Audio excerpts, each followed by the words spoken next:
విద్య ఇంటికి వెళ్లి కుట్రలు తెలుసుకుని రోహిణి చెంప పగలగొట్టిన మీనా అసలిదంతా ఎలా జరిగిందనేది వీడియోని స్కిప్ చేయకుండా చివరి వరకు చూడండి. గుండె నిండా గుడిగంటలు అప్కమింగ్ ఎపిసోడ్స్లో ఏం జరగబోతోందో ముందుగా తెలుసుకోవాలి అనుకుంటే వీడియోని లైక్ చేసి ఛానల్ని సబ్స్క్రైబ్ చేసుకుని పక్కనే ఉన్న బెల్ సింబల్లో ఆల్ పై క్లిక్ చేయండి.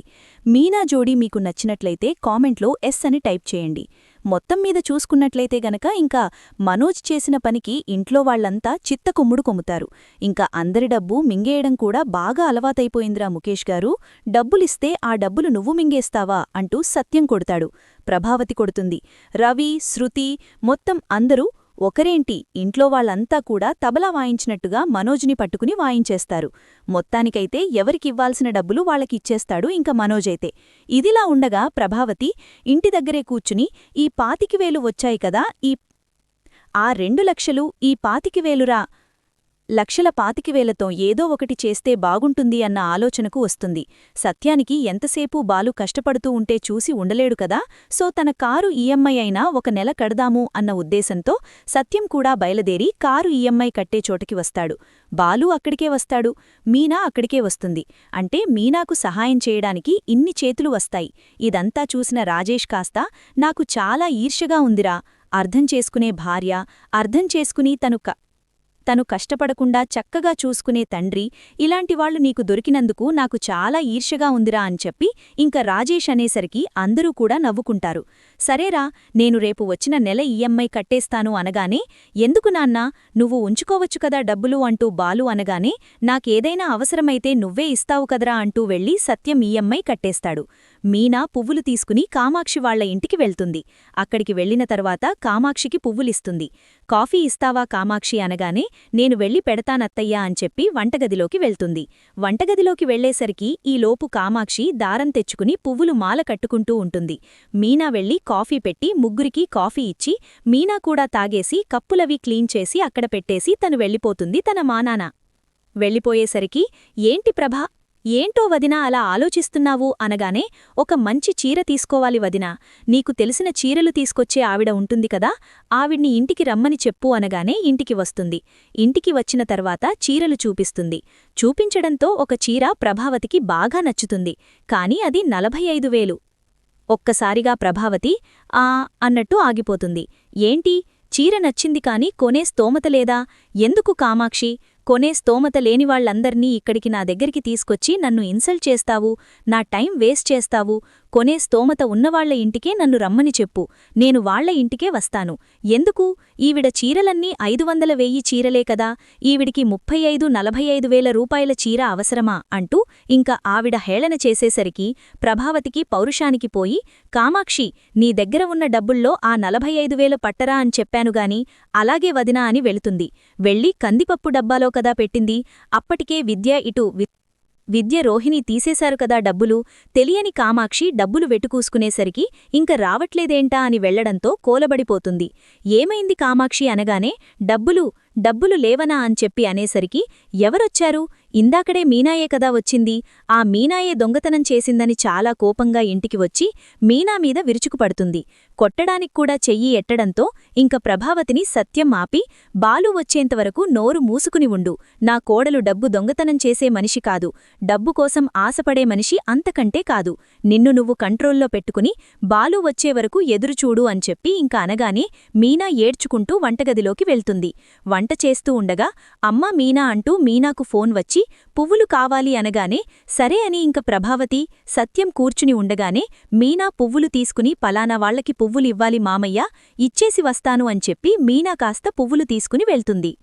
అప్పటికే ప్రభావతికి తెలిసిపోయింది కదా, మీనా మీద అనుమానం పడింది కదా, ఆ విషయం విద్యకు చెప్పడం కోసమని విద్యవాళ్ల ఇంటికి వెళ్తుంది. రోహిణి అయితే వెళ్లేసరికి మీనా ఆవిడికి పువ్వులిచ్చి ఆ డబ్బులు పర్సులో పెట్టుకుని పర్సు పట్టుకుంటూ ఉండగా, పట్టుకోడానికి ప్రయత్నించేసరికి ఒక రౌడీవాడు మీనా చేతిలో పర్సు లాక్కోడానికి ప్రయత్నిస్తాడు. పర్సు లాక్కోడానికి ప్రయత్నించేసరికి వాడిని ఒక తోపు తోస్తుంది. పర్సు ఇవ్వవే అంటూ మీనాను మళ్లీ మీదకు వచ్చేసరికి మీనా స్కూటీ వదిలేసి రోడ్లు పట్టుకుని పరుగులు పెట్టడం మొదలుపెడుతుంది. ఆ చుట్టుపక్కల ఏరియాలో ఎవ్వరూ ఉండరు. ఎవరు బిజీలో వాళ్లు వర్క్కి వెళ్ళిపోవడంతో ఎవ్వరూ కనిపించరు.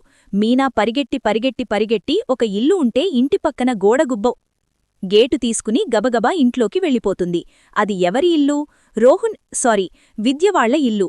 విద్య గేటు తీసుకుని లోపలికి వెళ్లి దాక్కునేసడికి విద్య, రోహిణి ఇద్దరూ మాట్లాడుకుంటూ ఉంటారు. మాట్లాడుకోవడంతో ఇదేంటి రోహిణీ మాటలా ఉందే అని బయటికి చూసేసరికి వాడు పారిపోతాడు. పారిపోవడంతో ఇంక మీనా కిటికీలోంచి చూస్తూ ఉంటుంది. చూస్తూ ఉండేసరికి ఏంటే నువ్వు చెప్పేది?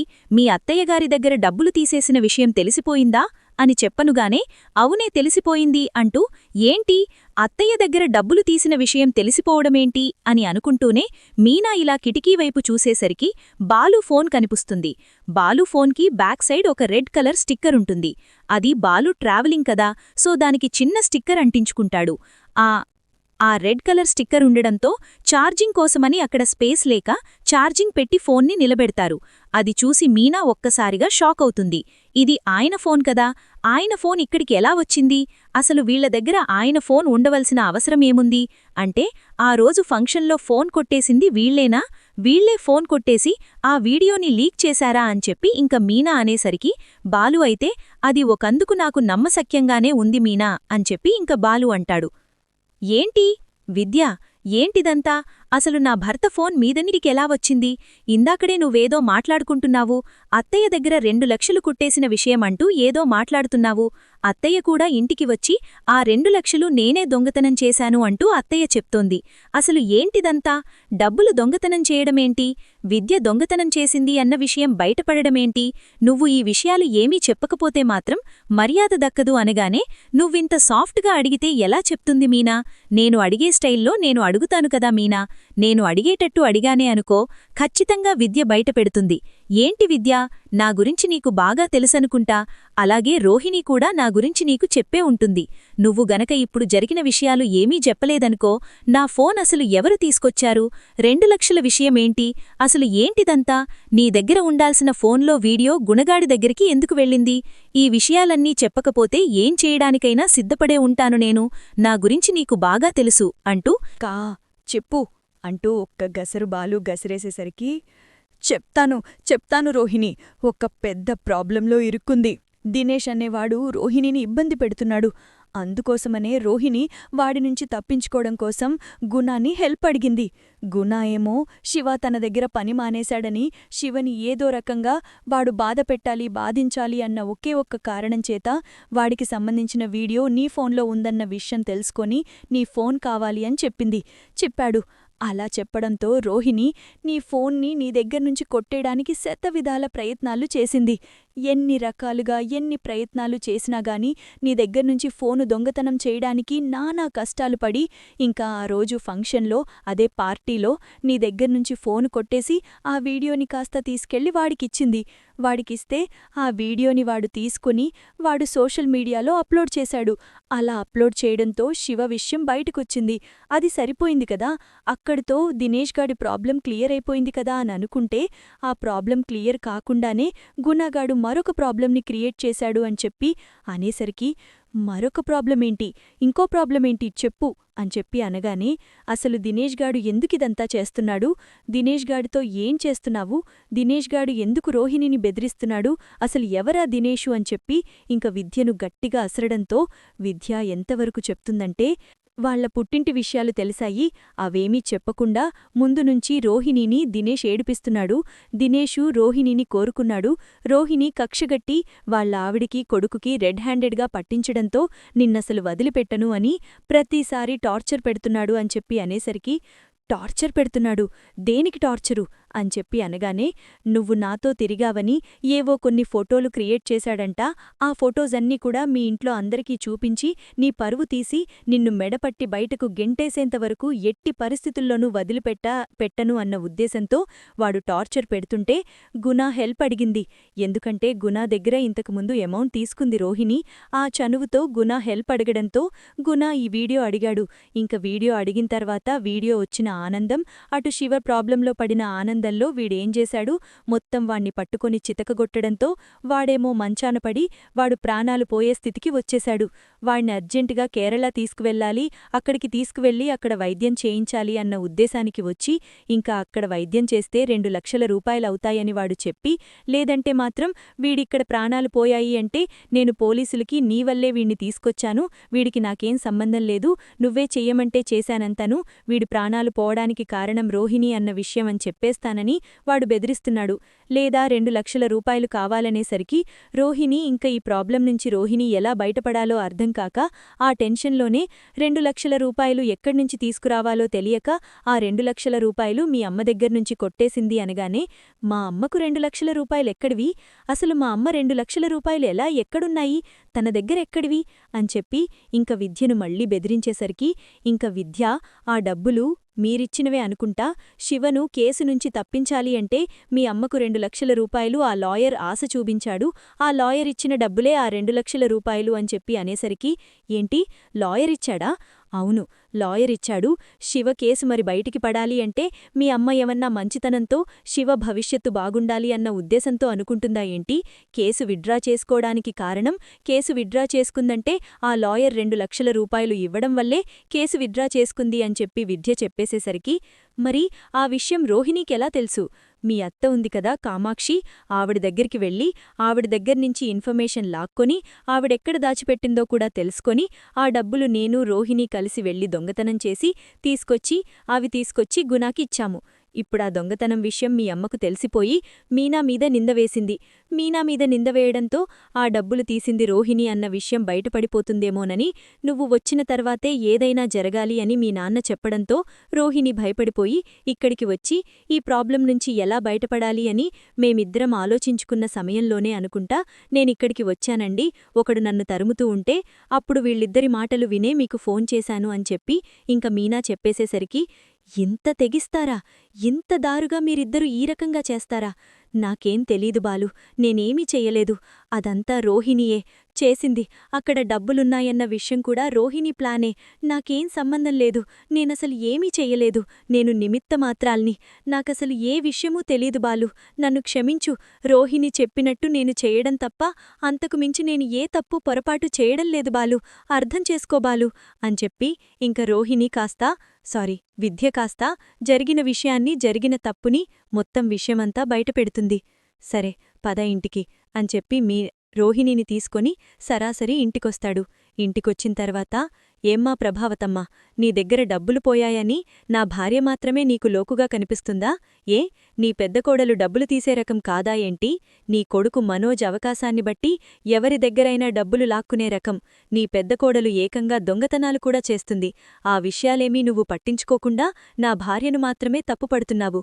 నీకు లోకుగా నా భార్య మాత్రమే కనిపిస్తుందా ఏంటి అంటూ ఇంక బాలు చాలా గట్టిగా మాట్లాడతాడు. ఏమైందిరా, అసలు ఏం జరిగింది, రోహిణి తీయడమేంటి అనగానే, చెప్పు విద్య అంటూ విద్యను లోపలికి తీసుకొస్తాడు. ఏం చెప్పాలి అనగానే, చెప్తాను బాలు, చెప్తాను. క్షమించండాంటీ, మీ దగ్గరున్న 2 లక్షల రూపాయలు దొంగతనం చేసింది నేనే. అది రోహిణి చెయ్యమంటేనే నేను చేశాను.